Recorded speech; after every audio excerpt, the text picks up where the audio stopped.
for roads and highways in Sam Ediato contractor down by bridge no Eshan in Sasa Momodia share Sam Ro Machese project no beti me no Momodia enwie. Na etiwa is one of my opinion no ya banam sin DCE and that so ye letters group limited.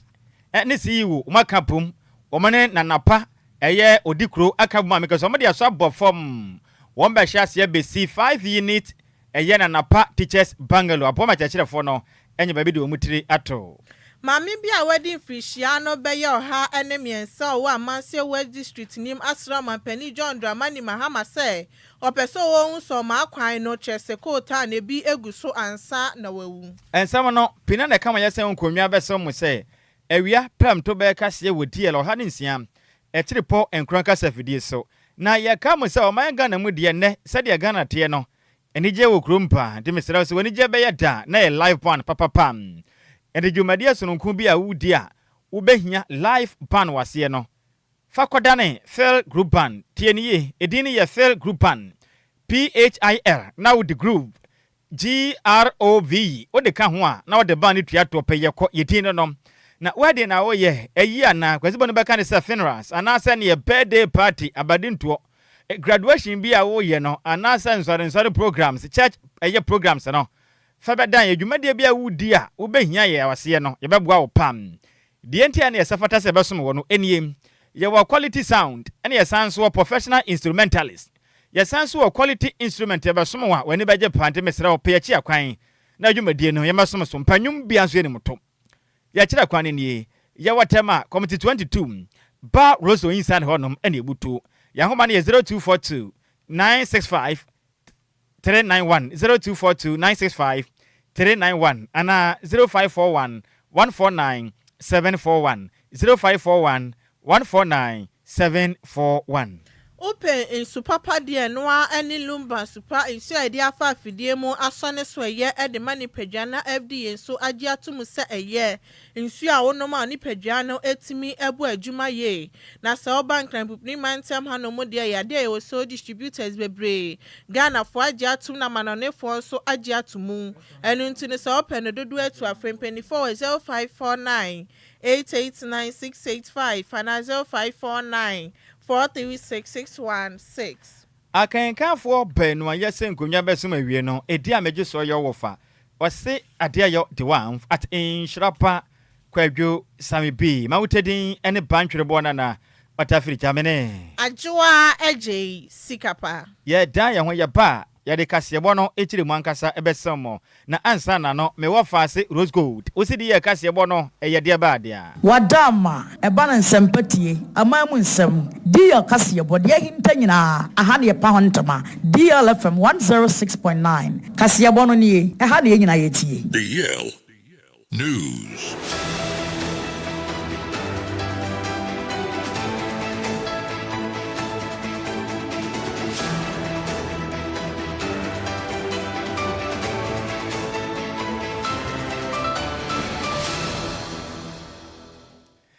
Yamamo akwaba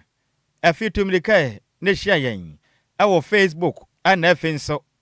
eye YouTube ne yemfa kasebo no enchiri mu ankasa emfa ensremo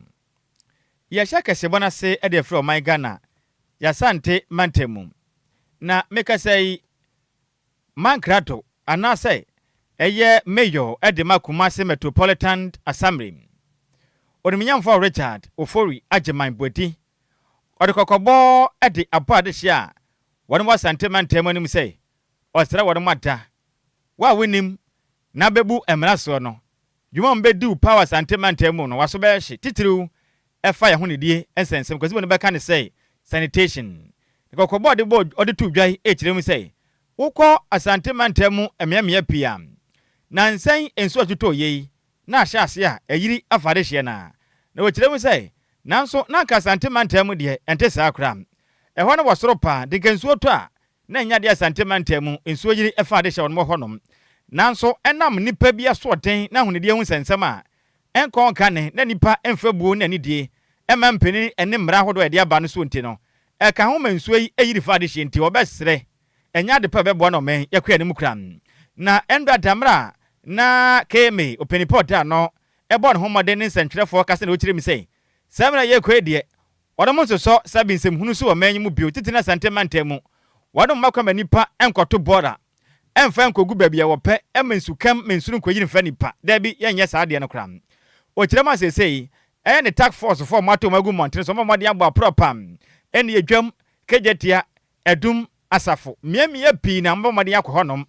ahwe ema bylaws assemblies na ye no ayadwuma na eye kumase meyo ede se de todwamra chese ne bowura mu potempotempi eye cartoons ede ma eye adonko next level energy drinks and afin so adonko beverages company limited and afin so mamade abo akire no mamade ahwe so mota akire mu aboa se be ya hodede hu sensem ebetimi akonka ye frɛ ne nsaman ba ofia aha nam de na ode asie aha anya o ana na wo yesa na ebomode achew na bibia ya adwuma omu kirem se ndo da sentimentem nyante bwa kyese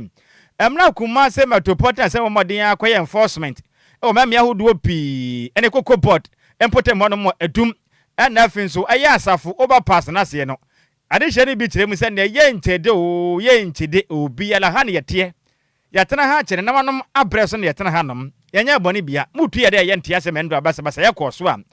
kyese emefo task force ni bia pra ema ye nsempi na eye me wo fase kumase meyo me wo fase eye Richard Ofori Agyei body e kire mu se o montia se o mopompo metu onom na mra be ye adwuma sentimentem odim sem sei atun sentwerefo ani. We are making sure that structures that are illegally placed in areas that give the environment negative impact are cleared, especially those that may have impact on drains and waterways. And you'd agree that the Subin drain is just around that particular area, and we want to go and desilt particular portion, but then we have come to identify a lot of illegal structures. And so intention is to clear them up to where the Chicha Pentecost building is, where Poku Seekers Hotel is.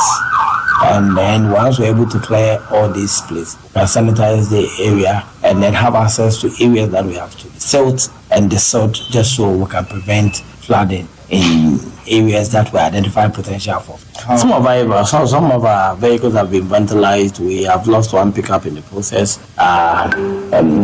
Machine, the excavator, DJ machine that we sent to the excavator is being vandalized. We'll come back with equipment. Those that we can repair and put them back to DLFM 106.9. And there's no way I'll sit down for illegality to overcome me. So far about, I think 3 or 4. Yeah. City guards, and some other officers. So they are the police station, they're taking their statements, they'll give them medical forms, and then we'll take them to the hospital for them to be given medical care, and then the investigation will continue. And yanya di wo, endra da sentimentem ye. Emebo ni chirense bia omote no matena ye ne de omonyamfum so obi ento omompene mamu wo de muntungu. Ema kwaye mabo, ekwaje nsrepe ni peteku a. Ema jese task force fo ni bi kura prepra. Aye nsempi, eno mu nchachiremu no. Ena ye mayor edema Kumasi Metropolitan Assembly. Mr. Richard Ofori Agyei body edemu nchiremu asom ye no achi ana nsentwerefo ne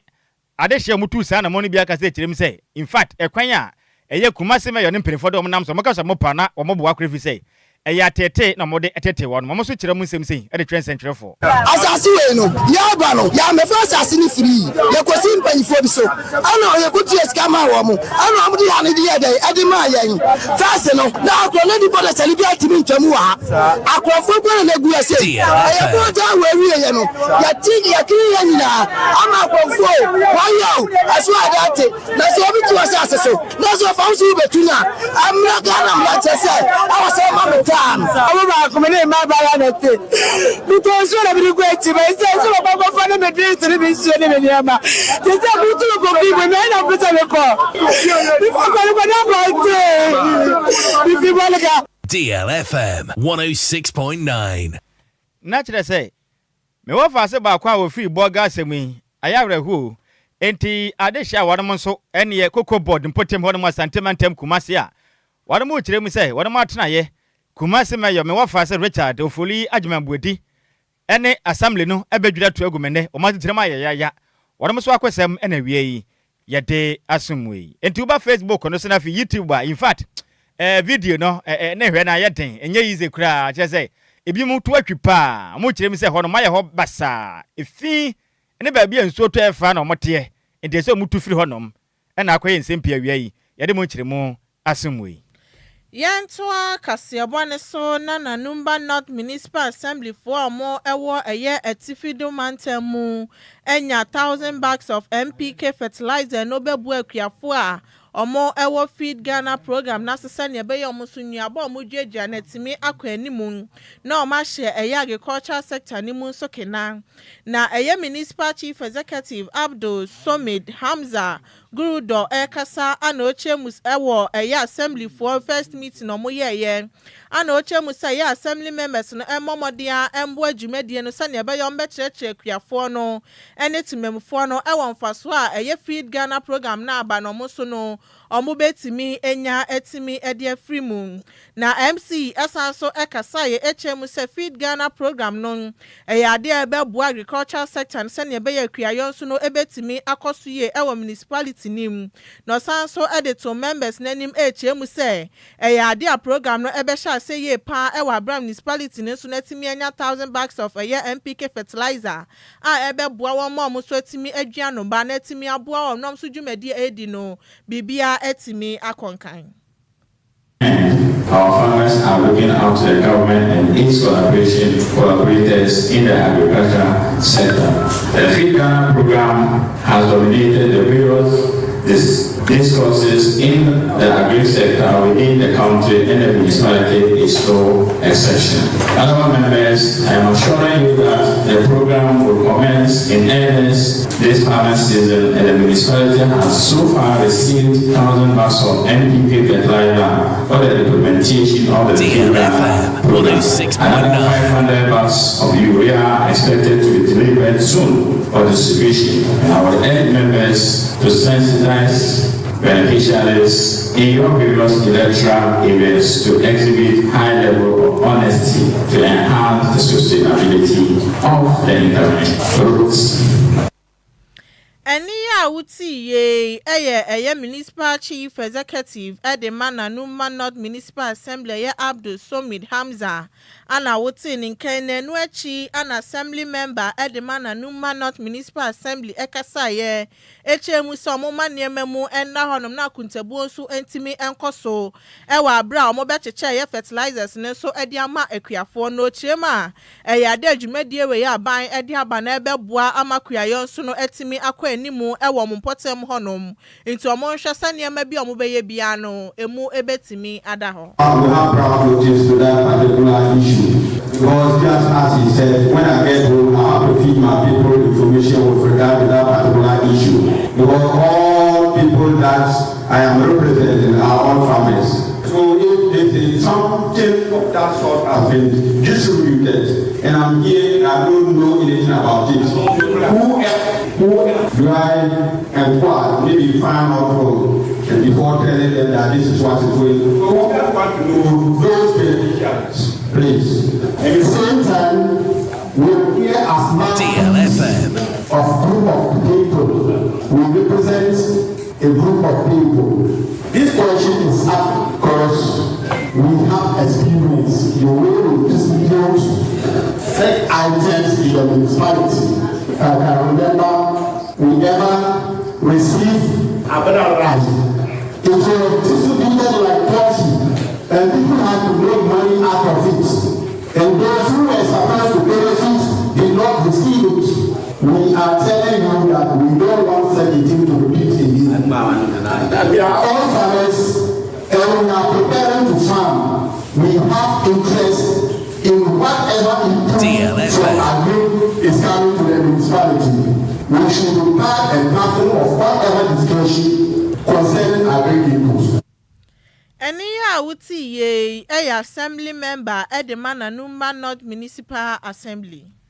Yemfri na Lumba awatifire mantemo ne yensa endim likatente metwemu ene yenkopie mu awa sante mantemo mpotera meka sei adehia wonu musikua na wo mode eye cafe no muduadua ewo kunsu ban ye krum awasafo eye ahafo ano southwest mensenem awa sante mantemo de adesre ede ato Ghana mampeni anim so momon homodiada na onfamra emebeta wonam cafe mu dua no ho pa na emwasa be ya said o my Ghana kokoi aban hyehyɛ pa na aban wabo a do kokoi no sa pepe na de hye mu dua cafe o memu so ehwebiem sanka aban mwa na otete asoya o mehwe eye cafe ne so na ja o matwa no bo ese fata na kuafo no o manya hoden sonko atimi aye cafe na o man so yenya sika de abo ye ho bram na ekuafo ne se de tudwamra wanom epa ban ye krom eye cafe farmers association ho ntoma wo kunsu ban ye kro de nsem de tudwam de jema de eto dwa no wanom chairman edema ye ban ye krom cafe farmers association eye Mr. Isaac Amufa etirem say in fact o happy ene ekuafo yi efam dwumadi amutem edum pempenso a wanom bo no chese aye fia sa no mabanum chese munya tofo mpo ebo no so se de okuani obi apen wotonom we enya ade aban atwa bode ase wonom se we no de to koko ana say eye cafe ekuafo no ebo no wo mu kirem say se de aban aye gyehyepa de to koko no sa papa na omo hwe ane mu se nka Ghana aban enya gyehyepa na onfa nto Ghana de hye wonom dua cafe no na ba ne sa pe eno bebo apam ema de hye omo susu edua cafe no omo afiri afam na mo so yemfa so pewa enya bi de hwe abusua na dwuma de nso emu atere misa mo fa kirem se obetere Ghana mampeni eno ni mu yada wonfa gyehyepa emfa ngwa kwan mu ema wonom na saba ne ya ne sa pe adwuma ne mu be ye de na Ghana fo penso kobada say oh ena yenso yenkodua cafe na ho no ma ye de pa na beboa emenwuma ni mamu no Ghana fo anya dwuma ye na Ghana nso man be fa ho no wanya to na oda kyekere Ghana odem sem sei eto yensem hwenin Samuel oforibotenim ewa sentimentem Oko to say obi coffee akewe mu a na free leto eni pa na price na enye afeso a no obi say na afi ne to net say wo ti na say nko ya eni pa na wanye dey ne dokura edi mana so obedo mi amado ti so ne to no enko ye ma me edi say meje fufu edi asa ato aso enti no kwase ne to ne de ehia tofo pa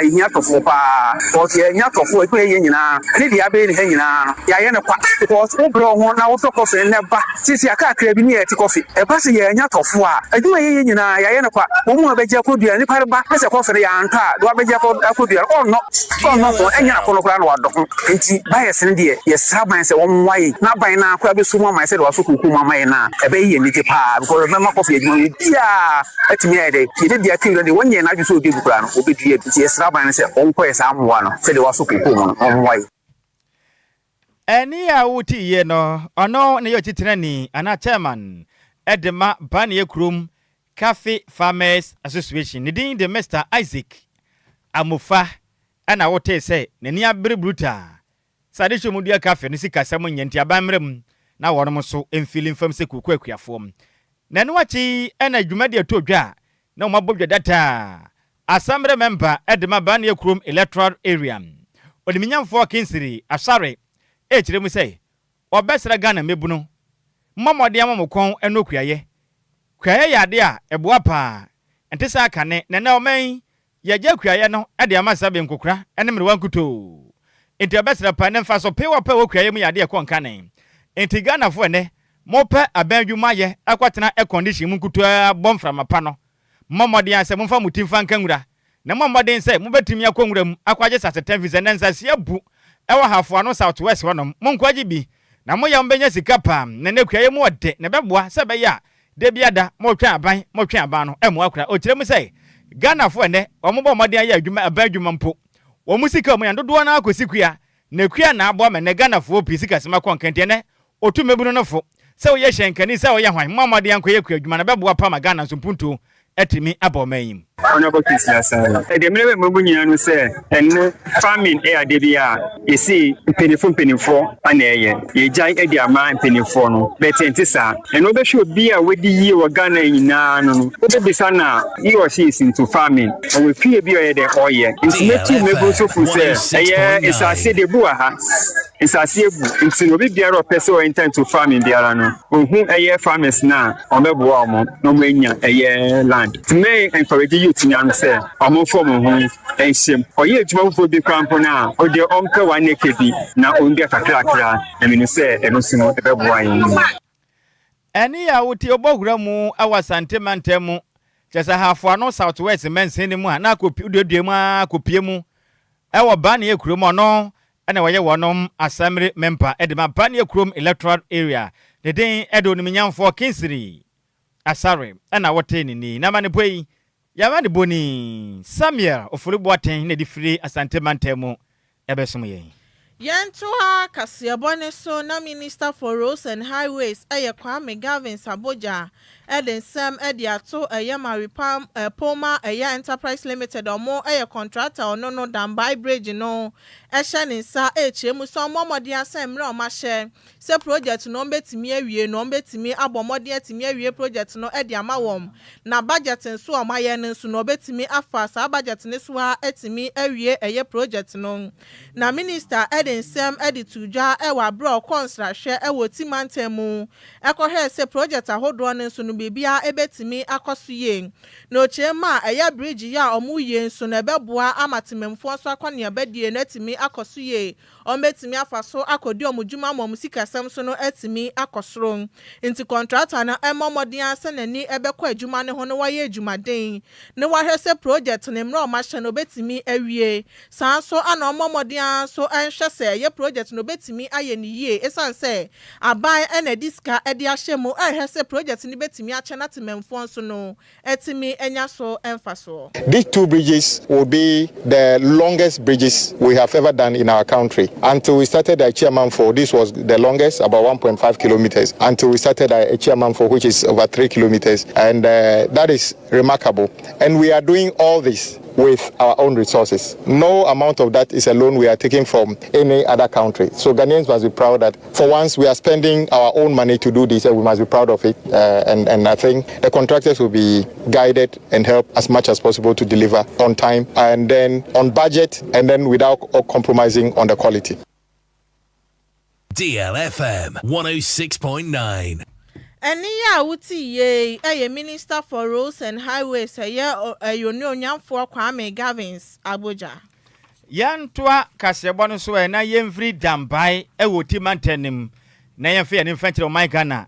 ya pie mantemu Eastern Region na ana no kwade atwam na yekita wonsa boso de toso enwotwe